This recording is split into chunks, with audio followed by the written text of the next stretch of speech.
ઉગ્યા પછી એનો વેલો થાય એટલે વેલમ વેલા, અને વેલા ઉપર ફૂલ આવે એટલે ફૂલમ ફૂલા, અને ફૂલ ઉપર છેલ્લે તુંબડું થાય કે છેલ્લે તુંબમ તુંબા આવે. પેલું કઈથી લાવે તુંબમ તુંબા? હું કીધું 11,000 ની તો ગુંબમ ગુંબા કરી ગોમવાળા કલા ભાઈ આ મહારાજ ઓલ રાઈટ છે. તે સપ્તાહના સ્ટેજ પર બેસાડ્યા, કથા કરાવી. નાના ભાઈએ કથા કરીને ઘણા રૂપિયા મેળવ્યા. ત્યારે ભાઈ કે છે મોટા ભાઈ કશું ભણ્યા નથી ને આવડ્યું કઈથી? તો કે છે આ ગુરુની સેવાનું ફળ. એટલે જીવનની અંદર દરેકે પોતાના ગુરુને રાજી કરવા પડે. મચ્છેન્દ્રનાથ અને ગોરખનાથની વાત છે. મચ્છેન્દ્રનાથ પોતાના શિષ્ય ગોરખનાથને કહે છે ભાઈ જા વસ્તીથી તું પહેલી વખત જે ઢેબરો લાવ્યો તો એવો ઢેબરો લઈ આવ્યો, મને બહુ ભાવ્યો. એટલે ગોરખનાથને ઢેબરો લેવા ગયા છે. એક બેનને કહે છે બેન તમે ઢેબરો બનાવ્યો તો અમારા ગુરુજીને બહુ ભાવ્યો, ઢેબરો આપો.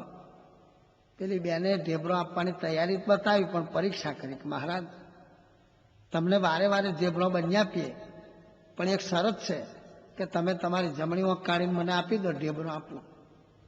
તો ગુરુને રાજી કરવા માટે આ ગોરખનાથે પોતાની આંખ કાઢીને આપી દીધી બેનને. બેને ઢેબરો બનાવ્યો. ઢેબરો લઈ અને ગુરુજી પાસે ગયા અને ગુરુજીના પગ આગળ ઢેબરો મૂક્યો છે. લો ગુરુજી જમો. ગુરુજી કહે છે તારી જમણી આંખ કઈ? તો કે છે બેને માગી કે આંખ આપો તો તમને હું ઢેબરો આપું. તો મેં આંખ કાઢીને આપી દીધી. ગુરુજીએ ઢેબરોને લાત મારી દીધી કે તને અભિમાન છે એવું કે મારા ગુરુને રાજી કરવા મેં આંખ આપી? ગોરખનાથ કે નહીં ગુરુજી મને બિલકુલ અભિમાન નથી. જો તને અભિમાન ના હોય તો તારી બાકીની ડાબી આંખ છે તે તું કાઢીને મને આપી દે તો હું તારું ઢેબરું ખાઉં. તરત જ આ ગોરખનાથે બીજી આંખ કાઢીને પણ ગુરુના પગ આગળ મૂકી. ત્યારે ગુરુજી અતિ રાજી થઈ ગયા, ભેટી પડ્યા છે અને આંખ ઉપર હાથ ફેર્યો. બંને આંખોની અંદર નિરાવરણ દ્રષ્ટિ આપી કે હજારો ગૌ આગળ જે વસ્તુ બને એ દેખી શકે અને કોઈ વચ્ચે આવરણ નડે નહીં. ત્યારે ગુરુની રાજીપો થાય, પ્રભુનો રાજીપો થાય, પતિનો રાજીપો થાય તો નિરાવરણ દ્રષ્ટિ મળે. એક બેન રસોઈ બનાવે પહેલા પરમાત્માને જમાડે, પછી પોતાના પતિને જમાડે, પછી જમે. અતિથિ આવ્યો એને જમાડે, ગાય કૂતરાને જમાડે. એ પતિવ્રતાનો ધર્મ છે. પતિવ્રતાનો ધર્મ અચળ કરી પાડજો.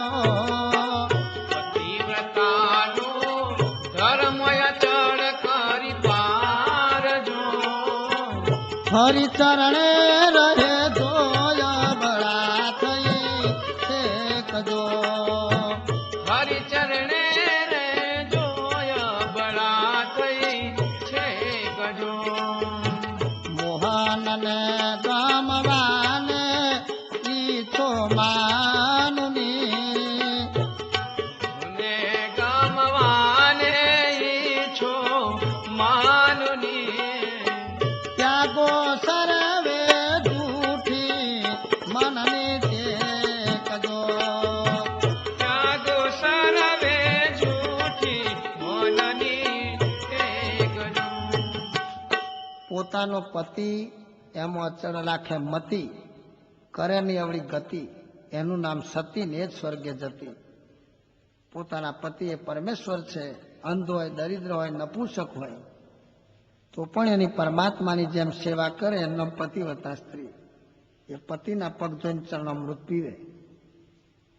એક બેન કહે છે મહારાજ અમારા ધણી ટોંઠિયા જોયા છે કે ફોર્ડ ટ્રેક્ટરના ચીલા પડ્યા એવા વહી ગયા પાછળ. એમના પગ જોઈ પાસે ધૂર માર પેટમાં જાય. તો એમના પગ જોઈને હું પીતી છું એમ કરતો મારા પગ હું મારા રેશમ જેવા. એ બેઠા બેઠા ધોઈને પીવે છો વાંધો છે? બોલો કોઈ દાડ નેવન પોણી મોભારે જાય ભાઈ? તાર પતિવ્રતાનો ધર્મ પાળે છે, એ પૂજ્ય ભાવ રાખે છે. એ પતિને જમાડશે, પરમાત્માને જમાડશે. ઘણી બહેનો બધાને પહેલો ખાઈ પીને ટેટા જેવા થઈ પલંગમાં પડી જાય. એમના પતિ બિચારા 2-4 કિલોમીટર દૂર ઓફિસ હોય ત્યાંથી ચાલીને આવે, જાતે પંખો ચાલુ કરે, ખુરશી જાતે લઈને પંખા નીચે બેસે. એટલી આશા રાખે કે એક પ્યાલો પાણી આપને. તો તમે જાતે લઈ લો ને હમણાં જ આડી પડી. ઘણી વિચાર કરે ગાય હાય બહાર તું હમણાં પલંગમાં આડી પડી કે જે દાડાની આ ઘરમાં જે દાડાની આડી જ પડી છે. કયો દિવસ ત્યાં પાલો પાણી પતિને પીવડાવ્યું?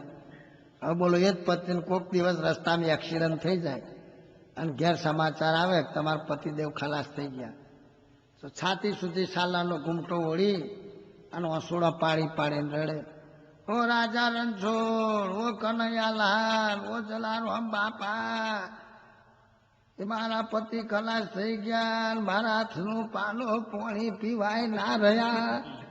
લેતા બિચારા જીવતા હતા તેના ચમચી પાણી મોઢામાં રેડ્યું. હવે મરી ગયા પાછળ ગોમની ભાગોળે પાણીની ટોંકી એમના નોમની બાંધી દેવડાવે, પૈસા કોણ દે? સૂર મંદિર આણંદ સહર્ષ રજૂ કરે છે સત્સંગ મનોરંજન ભાગ 6. એટલે આ બેન પતિવતાનો ધર્મ પારે ત્યારે એના આંગણે જંગલમાંથી એક બાવો આવ્યો, બહુ જબરો તપસ્વી બાવો. એ બાવાએ આમ આંખ ખોલેલી ને તો ઝાડ ઉપર બેઠેલા કબૂતર ઉપર એ બાવાની નજર પડી, કબૂતર બરીને રાખ થઈ ગયું.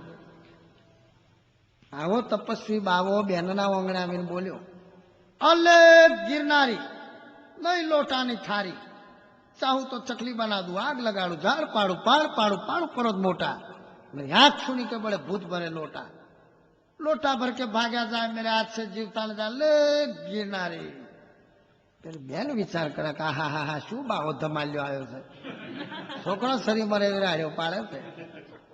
પણ પતિવતા સ્ત્રી હતી, રોટલી ગરમ ગરમ એના પતિને જમાડે, બીજી થાળીમાં રોટલી દાળ ભાત શાક તૈયાર કરી અને બાજુ પર થાળી મૂકી, લોટો પાણીનો મૂક્યો, આસન પાથરી બહાર આવી બાવાજીને પગે લાગીને કે છે, મહારાજ ચાલો જમવા. આ તો બાવાજી ગરમ થઈ ગયેલા, મૈયા તું हमको क्या समझती है, हम जैसे तैसे बावे नहीं है, इतनी देर क्यों लगाई? પેલી બેન કે છે, મહારાજ હું કઈ કબૂતર નથી બરીને રખ્યા થઈ જાઉં. પેલો બાવો ટાળો બરફ થઈ ગયો कि मैया बड़े जंगल के बीच में हमारी नजर से कबूतर की राख हो गई, वो तुझे यहाँ कैसे मालूम हो गया?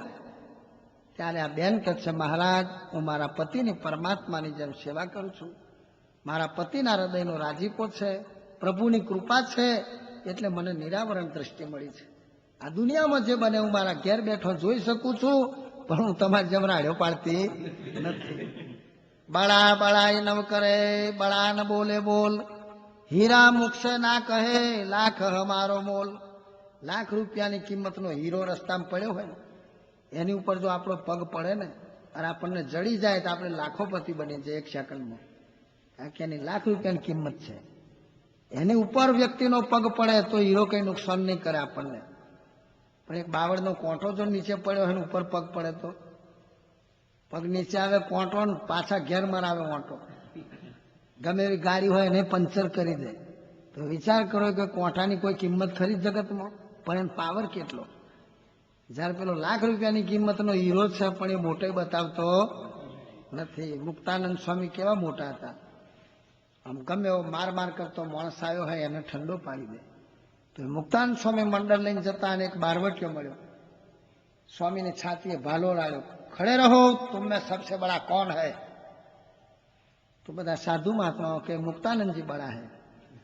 તો બારવટીયો કે તુમ બड़े हो? તો મુક્તાનંદજી શું બોલ્યા છે कि भैला सबसे बड़ा तो खुदा है, सबसे बड़ा अल्लाह ताला है, दूसरे तो उसके चरण की धूल है. बारवटीयो खुश થઈ ગયો, ભાલો ફેંકી દઈ સ્વામીના ચરણમાં નમી પડ્યો कि कितने वलिय मुझे मिले तो सब कहते मैं बड़ा, कितने को भाला लगाकर मार दिया, लेकिन तुम अकेले ऐसे मिले, तुम बोलते सबसे बड़ा खुदा है. તો બારવટીયો પણ નમી ગયો. એટલે મુક્તાનંદ સ્વામી કહે છે, બોલવામાં વિવેક રાખજો.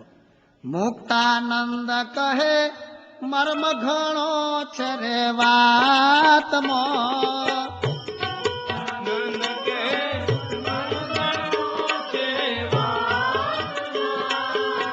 મુક્તાનંદ કહે